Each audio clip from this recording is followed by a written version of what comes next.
It's my pleasure to be here to be part of the Congress. I've had a terrific meeting here. It's a pleasure to meet many new friends and to connect with many of my old international friends. As Catherine mentioned, and I want to thank you for that introduction, as the president of our hospital, I often critique my staff for bringing me problems, not solutions. So in my talk today, I'm going to do a little bit of that, defining a problem, but not necessarily presenting a solution about what I think is a growing epidemic of cardiovascular disease across the globe. I have no disclosures.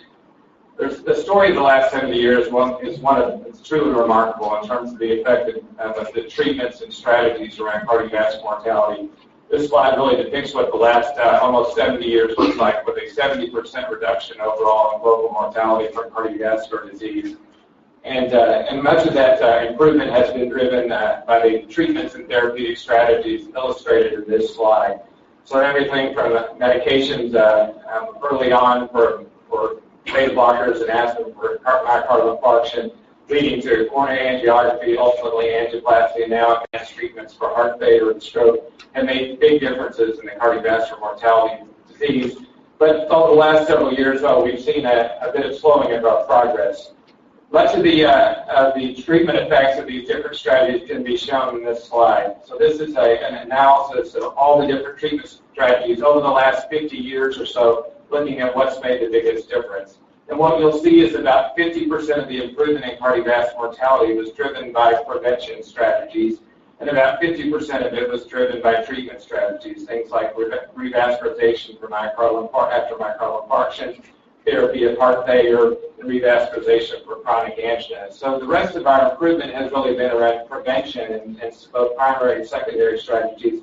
But you'll see at the bottom there the two items that are, I think, deserving of special mention, and that's the increases in BMI, translated as obesity, and also the concurrent rise in diabetes mellitus over that same time period.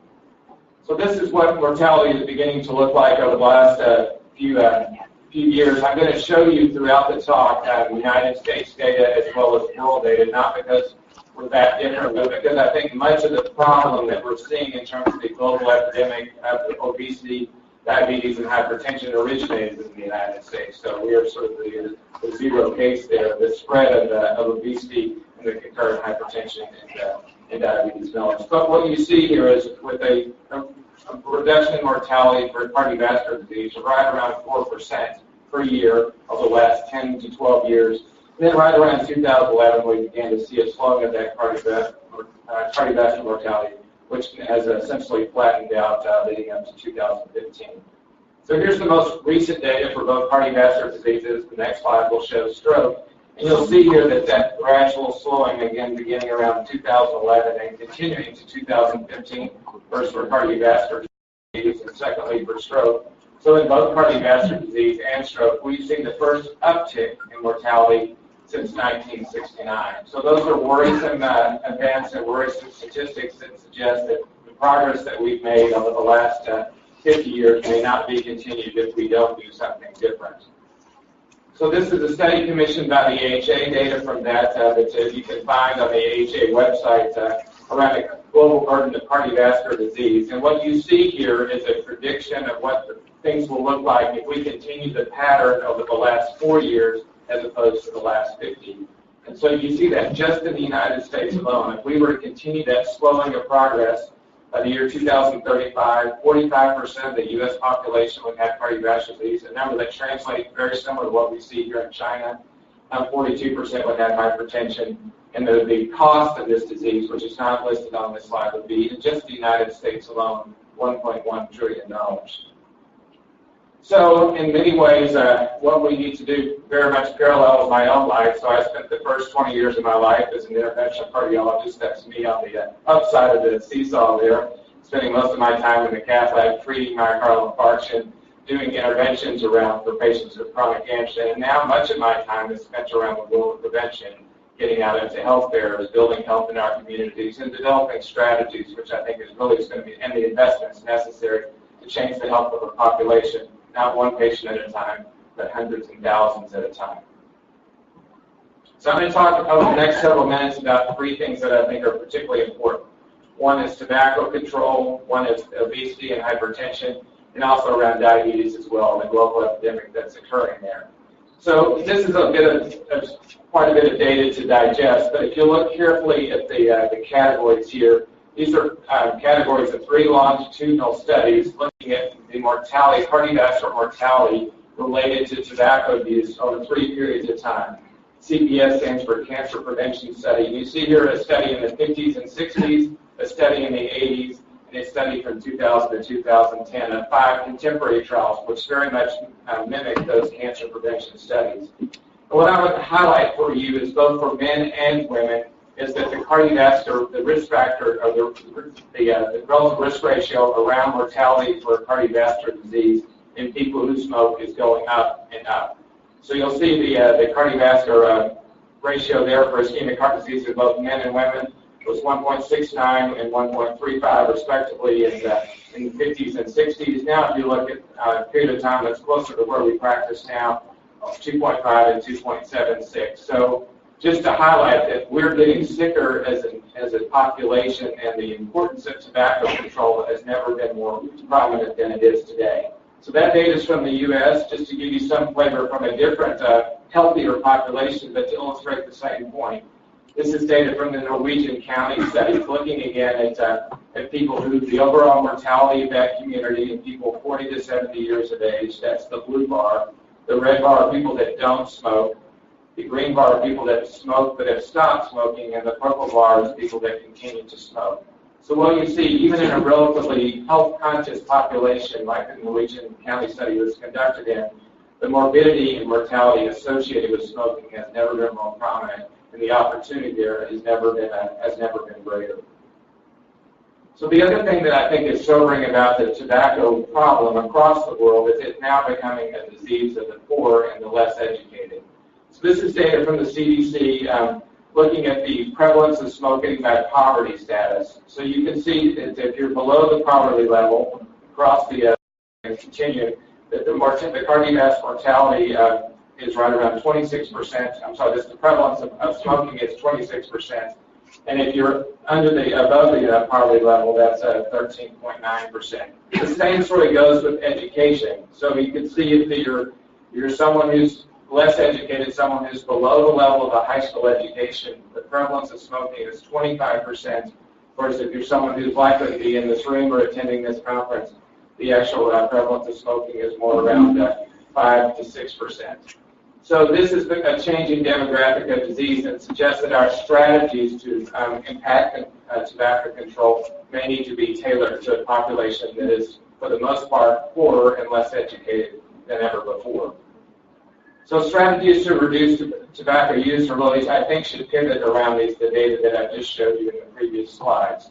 Improving access to smoking cessation counseling and pharmacologic therapies to stop smoking, tobacco control policies, and decreasing the availability and affordability of tobacco.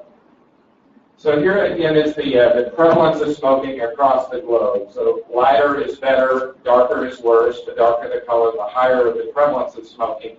So just take a moment to digest this slide and see where the smoking prevalence is the highest. So you can certainly see as you move to the right of the slide there that says the countries that the part of the world that represents the highest prevalence of tobacco.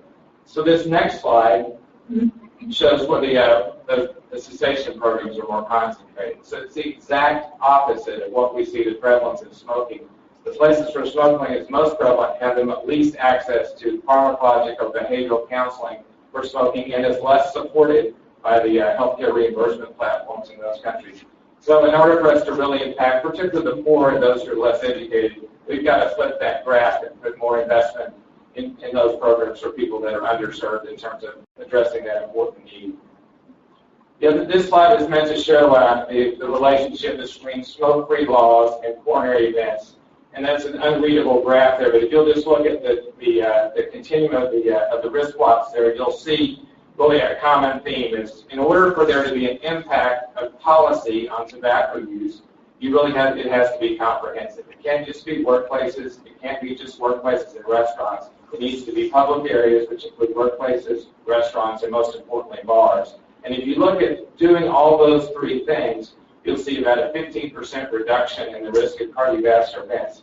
And most of those events are new myocardial infarctions in that same age group that we were just talking about. 40 years of age to 70 years of age. The other thing that markedly affects tobacco use is price. And so if you look at these graphs, both in adults and in kids, adults on the top, kids on the bottom, you'll see that the inverse relationship between the cost of tobacco and the sales of tobacco products. So in order for there to be a real movement, we have to educate, or we need to have policies in place for tobacco control in public spaces, but also we need to have a focus on what cigarettes cost and the access to them, because in environments where cigarettes are more expensive and less available, less people use them. So next I'm going to turn my attention to the epidemic of obesity. You'll see the same thing again, starting with the United States, with the most obese country on earth, and we started something that seems to be spreading across the globe. So this is the prevalence of obesity again, with less than 10% being that lightest color, more than 30% being that darkest color. This is males across the globe, and here's females. So and this again is a look across the United States, just to show you the way this is progressing, which I think that we're now beginning to see across the globe. So this is the prevalence of obesity in the top, diagnosed diabetes at the bottom across the United States over 3 different time periods, 1994, 2000, and 2015.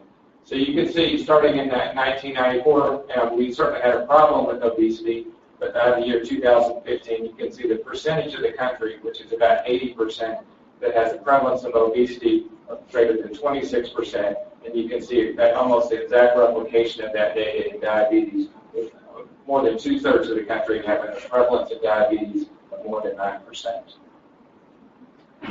The story also has a health disparities piece to it as well, and that these are rates of prevalence of obesity among whites in the United States. So you look here at the United States for whites, here for Hispanics, and here for African Americans. So again, not only is there a gradient by geography, there's a gradient by race as well, which deserves more attention than we're paying to it currently.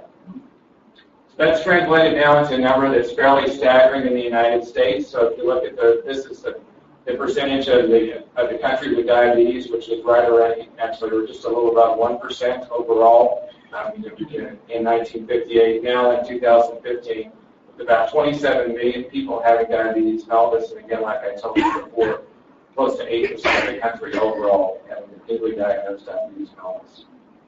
Hypertension follows the same thing. So this is that same analysis I showed you earlier, showing that just as obesity is on the rise, as is diabetes, hypertension is up. You can see by gender, males and females here.